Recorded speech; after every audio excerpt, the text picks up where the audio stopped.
Non, dit-elle. C'est ce que tu penses, pas ce que tu vois. Regarde-la sans réfléchir. Le jeune homme obéit un instant. Son esprit se tuait. Pour la première fois, il perçut les nuances de rouge, l'éclat du jus sous l'écorce, la parfaite imperfection de la forme. La vieille femme sourit. C'est de l'observation. Et celui qui apprend à observer commence à façonner le monde. Au cours des jours suivants, Eliane s'efforça de mettre en pratique ce qu'il avait appris. Il remarqua qu'en observant le bois sans jugement, il devenait plus souple sous ses mains. Le grain indiquait où couper, comme si le matériau lui-même répondait à son attention. Il découvrit que l'observation pure, ce regard sans hâte ni condamnation, ouvrait un dialogue avec la réalité. C'est alors qu'il réalisa quelque chose qui allait changer son destin.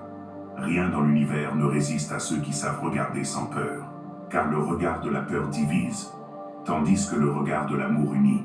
La première étape de tout entraînement à la conscience ne consiste pas à contrôler l'esprit, mais à l'observer. L'observation est la porte entre le sommeil et l'éveil. Ce que vous voyez dépend non seulement de ce qui se trouve devant vous, mais aussi de l'état intérieur depuis lequel vous le percevez. Un esprit perturbé transforme même la beauté en chaos.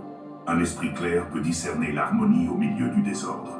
Les anciens sages disaient que le regard humain est une extension de l'âme. Là où... Bon, je vais mettre en pause, je vous l'ai dit, hein, ça fait 27 ans, presque 28 ans que je médite. J'ai pratiqué le yoga. Je me suis sorti d'une dépression. Et voilà. Donc, celui-là qui ne me croit pas, bah tant pis. Hein. Moi, je sais que j'ai des preuves sur moi, voilà. Bon, je vous souhaite une bonne journée, sans remords. Soyez heureux.